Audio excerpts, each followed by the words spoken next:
E lá, vamos nós, aqui é Paulo Cantarelli, na verdade não estamos em mais um podcast do Entender Ficção. Se você é ouvinte do programa já sabe quem eu sou, mas se você me conheceu agora, então fica uma breve apresentação de quem eu sou. Eu sou autor de um livro de contos, finalista em alguns concursos nacionais ou recifenses, pela editora Mondrongo, mas muitos me conhecem pelo meu trabalho crítico que eu faço no site Entender Ficção e no podcast Entender Ficção. E também sou professor de literatura e escrita literária. E se você chegou aqui, é porque você está interessado no tema destas aulas: educação literária, como entender o que se lê e avançar nos estudos.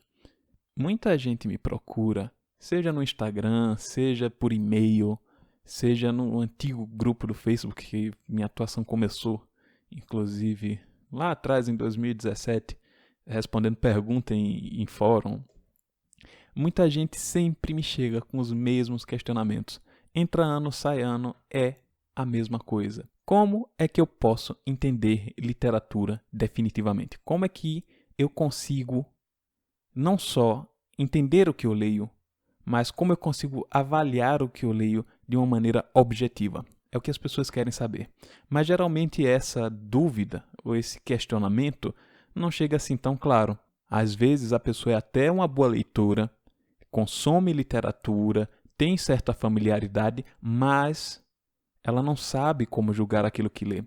Ela, às vezes, pega livros ditos clássicos e olha aquilo ali e não sabe o que é que tem de certo ou de errado no texto, não entende por que aquele livro é considerado clássico por outros, ou então uma pessoa que não tem muita constância, às vezes lê um best-seller, às vezes lê um livro que ouviu falar na escola e por aí vai. Ou também chegam a mim pessoas que têm contato zero com literatura. Zero, zero, zero. Ela não leu um livro durante o ensino médio, não leu durante a escola, não teve esse estímulo em casa, mas todas essas pessoas, todos esses perfis de pessoas que chegam até mim, geralmente têm uma coisa em comum. Elas ouvem falar ou elas aprendem durante os estudos, às vezes estudando filosofia ou vendo algum conteúdo na internet, elas notam a importância que a literatura tem e elas querem consumir esse tipo de cultura. Elas querem participar de um certo grupo mais intelectualizado, seja na faculdade, seja grupos de estudos externos, o motivo que for. Mas elas sentem uma certa frustração por não conseguir enxergar a beleza que tanto se fala em alguns livros, seja porque essa beleza não existe, seja porque essa pessoa ainda não está pronta para ler determinado tipo de literatura. Com isso, eu não quero fazer terrorismo. Tem gente que realmente não está preparada para ler literatura de forma adequada. Isso não é porque a pessoa é analfabeta funcional, porque não sabe gramática, por causa disso e daquilo. Não é que a escola não prepare o aluno para ler textos em língua portuguesa, não é isso, ou não é apenas isso. É que ela não prepara o aluno para ler uma obra de arte. Os próprios professores de literatura raramente sabem entender grande arte. Então, isso é um grande problema. Eu tenho alunos, inclusive, em cursos de letras, que às vezes vêm me dizer que o próprio conteúdo que eu disponibilizei gratuitamente na internet é melhor do que, às vezes, 1 ou 2 semestres que eles pagam de determinada cadeira de introdução à literatura, ou então até mesmo cadeiras de estética. E por que é que isso acontece? Porque quem nos ensina literatura hoje em dia não sabe mais o que é grande arte porque não teve contato com isso. É só pegar, por exemplo, os nossos professores de ensino médio de faculdades. Quantos realmente estiveram em grandes museus do mundo? Quantos realmente viram grandes espetáculos, grandes peças de teatro, ou óperas? Quantos viram um escritor de verdade na frente deles? Eu estou elencando isso porque são maneiras de você ter familiaridade com as obras de arte. Inclusive, se você é meu leitor antigo ou ouve os podcasts ou foi meu aluno, deixa aí embaixo nos comentários o seu depoimento do antes e do depois de encontrar o meu trabalho, que eu quero ver qual tem sido a experiência de vocês até agora. Então, minha história se confunde um pouco com isso. Eu também já estive desse lado buscando respostas, mas porque, inicialmente, minha dúvida era como escrever bem. Mas não como escrever um pouquinho melhor, não. Eu queria saber objetivamente o que é que constituía a boa escrita. Inclusive, essa pergunta é o que me direciona até hoje, tá? Essa dúvida inicial terminou se transformando em praticamente toda a minha atuação pública. E lá no início eu não tinha nem quem me guiasse, tá? Isso daí eu estou falando em 2013 para 2014, numa época em que eu morei, inclusive, no Canadá e fiz oficinas de escrita, o famoso creative writing, né? Enfim, também morei na Inglaterra, por isso o sotaque é um pouco britânico. Mas eu só encontrei a resposta que eu queria alguns anos depois, já em casa, já na minha cidade natal, Recife. Acredito que pelo meu sotaque dê para notar que eu sou nordestino, recifense, e pelo meu livro, claro. E já em casa é que eu encontrei a resposta que eu tanto queria. Eu, por um acaso, abri um jornal, na época em que se lia jornal, e estava um anúncio de alguns professores de escrita criativa no Recife, e apenas um deles me chamou a atenção por um motivo óbvio. Era um aluno de Ariano Suassuna, era pupilo de Ariano Suassuna, e dizia o seguinte: escritor não deve ler tudo, porque tinha um sujeito na mesma matéria dizendo que o escritor tinha que ler tudo. O escritor tem que ler apenas o melhor. Isso também me guia até hoje, e esse mentor que eu tive chama-se Raimundo Carreiro. Também foi um dos fundadores do movimento armorial com Ariano Suassuna, grande Ariano Suassuna, que é pai de toda uma tradição aqui no Nordeste. Então, eu tenho uma certa bagagem, eu tenho uma certa herança cultural que infelizmente não se encontra por aí. E, claro, o aprendizado não para quando você encontra um mentor. Eu passei anos em oficinas de Carreiro, fui quase um assistente dele. Eu dizia que eu era o assistente extraoficial, porque ele não tinha mais secretário. Eu fiquei basicamente de assistente dele, ajudando com certas coisas, ia bater texto na casa dele, ia procurar livro, enfim. Isso tudo pagando a oficina. Eu nunca deixei de pagar. Mas foram alguns anos, assim, pelo menos de 2015 até final de 2018, 2019, perdi o contato com ele, mas não deixa de ser alguém que eu agradeço muito. Basicamente, o caminho que eu encontrei graças a ele. Eu também só pude aprender muito do que eu aprendi porque eu observei um artista na prática fazendo aquilo. Você pode entender muito, você pode gostar muito de literatura, você pode gostar muito de alguma arte, pode ser escultura, pintura, mas você não vai entendê-la até encontrar alguém que a faça de fato. Eu sei disso também porque eu fui estudante de música em conservatório, fui aluno do Conservatório Pernambucano de Música, de piano, então quase fui um pianista clássico, só que me faltou talento para ser músico e eu resolvi debandar para a literatura. Mas essa é uma outra história e não estamos aqui para falar hoje das minhas experiências como músico frustrado. Mas, voltando ao ponto, encontrar um mentor foi só o início, porque depois eu tive que investigar certas leituras. Obviamente que já facilitou minha vida ter alguém que validasse certas coisas e dissesse, olha, você lê esse livro aqui, lê aquele, esquece esse outro porque não é muito bom.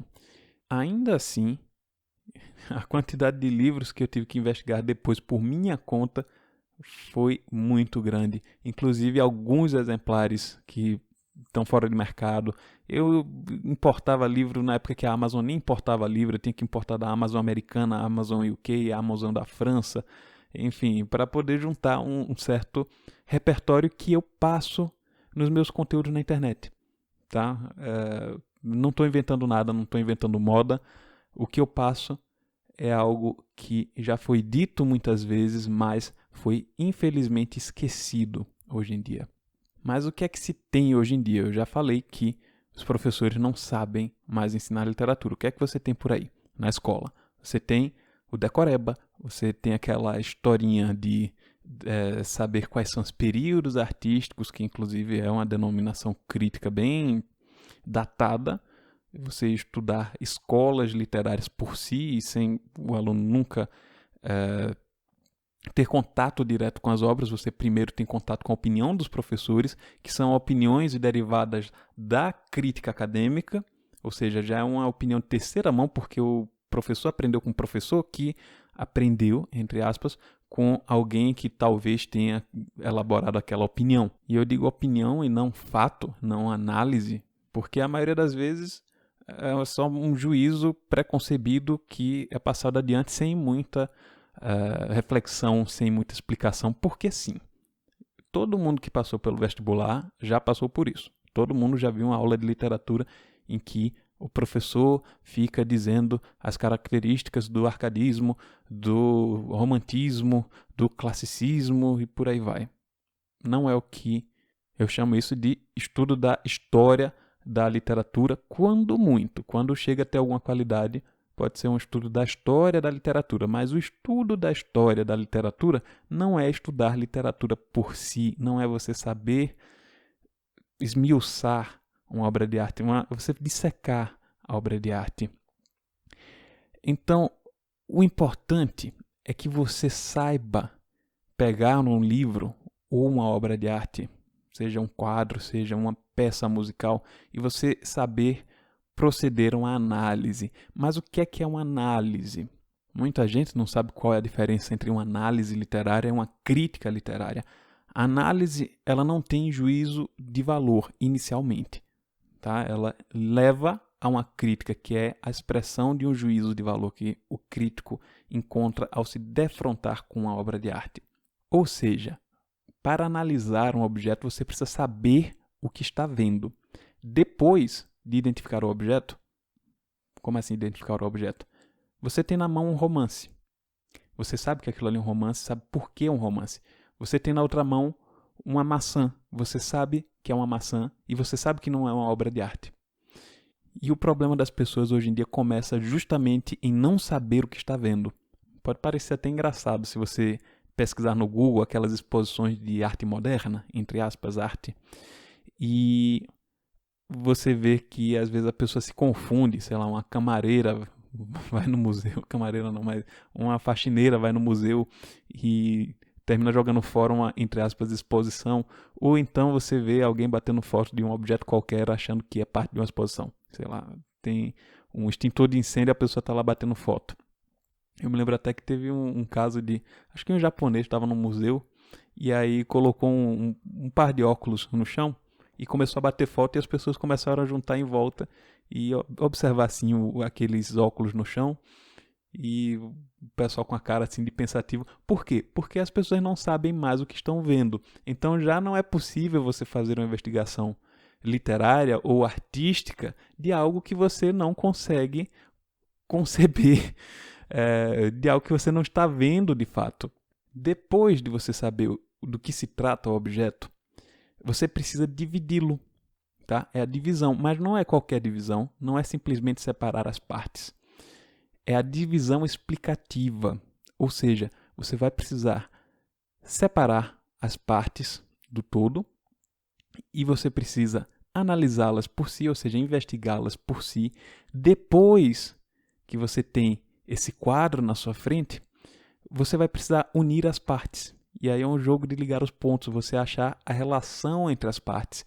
E só então você vai ter certeza do que você está vendo e aí vai poder partir para o campo crítico. Mas a crítica é um outro assunto. Se você não conhece o meu conteúdo no podcast do Entender Ficção, eu convido você a conhecê-lo também, tá? Vou deixar os links por aqui dos programas, porque existem muitos temas que precisam ser discutidos para que uma pessoa possa entender propriamente literatura, mas meu objetivo aqui é apontar para você o caminho que você pode seguir para entender literatura por si, tá? Por isso que o nome do meu projeto é Entender Ficção. Começou com ficção, mas, enfim, termina ajudando a pessoa a entender algumas coisinhas a mais. São mais de 20 horas de programas do podcast Entender Ficção. Acho que 19 episódios. E também tem os textos no site, inúmeros artigos que eu escrevi. Eu fiz o compilado, deu mais ou menos 250 páginas. Eu disponibilizei esse conteúdo para os meus alunos organizado, de uma maneira um pouco mais lógica. Então terminei cortando e ficou, acho que um e-book de umas 150 páginas. Talvez eu lance a coletânea de artigos reunidos num livro, mas ainda não sei se farei isso. Então fica o convite que vocês explorem mais o conteúdo do Entender Ficção. Se você chegou aqui agora, conheça esse conteúdo, porque tem muita coisa que eu disponibilizei que eu demorei muito tempo para encontrar. E falando sinceramente, muita coisa que eu compartilhei, hoje em dia talvez não compartilhasse mais porque causou muita dor de cabeça. Infelizmente, você criticar obras de arte que outras pessoas gostam gera muita comoção, gera muitas reações emocionais, e por mim eu passaria o resto da minha vida escrevendo, não me exporia tanto na internet, eu não tenho nenhum prurido por holofotes, por publicações, por tiragens exorbitantes. Mas quando eu estava lá atrás, quando eu estudava com carreira ainda, eu notei o seguinte, que eu poderia escrever o melhor livro do mundo, mas hoje em dia, no cenário em que estamos, eu não teria leitores críticos capazes de compreender o que eu fiz. Tá? Isso eu não quero dizer que eu sou um gênio nem nada. Não, gente que hoje em dia não compreende mesmo realmente os grandes escritores da língua portuguesa, feito o Graciliano Ramos ou Machado de Assis. As pessoas não sabem de fato como esses autores criaram o que eles criaram, nem sabem por que esses autores são importantes. Simplesmente repetem nomes. Graciliano Ramos, importante. Clarice Lispector, importante. Mas não sabe, não consegue compreender o que eles fizeram. Então, nesse momento que eu percebi que não teria leitores, eu notei que eu teria que formar um público leitor, ensinar as pessoas a ter um senso crítico, o senso crítico real, não esse clichê que as pessoas falam na escola, né? Esse professor de história marxista diz, eu tenho que ter senso crítico. Não é disso que eu estou falando. É você saber o que está vendo e você saber explicar por que teve determinadas impressões com a obra de arte e, além disso, saber identificar quais as técnicas que o autor utilizou para fazer aquele texto. Antigamente se tinha um nome para isso, se chama close reading em inglês, mas é algo que também ficou completamente esquecido. Então, por causa das dores de cabeça que o Entender Ficção me causou, digamos assim, de alguns ataques, enfim, não cabe aqui comentar isso, mas tem os artigos no site, eu teria ficado quieto, eu preferia ficar no meu canto, mas eu resolvi tornar esse conhecimento público. Eu condensei esse meu tempo de experiência de investigação para que uma pessoa comum pudesse entender o que eu estou falando, que não precisasse de um diploma em literatura, um mestrado, doutorado. Tem leitor meu que é médico, tem leitor meu que é engenheiro, que é advogado, mas também tem leitor que é segurança, tem um que se tornou amigo meu, inclusive, que trabalha em metrô, segurança de metrô, tem guarda noturno, tem gente de todos os estratos sociais. Eu queria tornar esse conhecimento o mais acessível possível, mais, entre aspas, mastigadinho que pudesse, para que qualquer pessoa alfabetizada conseguisse entendê-lo. Então, o que eu passo no Entender Ficção e no meu trabalho público é um destilamento de inúmeras experiências de alguns anos ensinando em oficina, dando aconselhamentos a leitores, ouvindo dúvidas, respondendo dúvidas.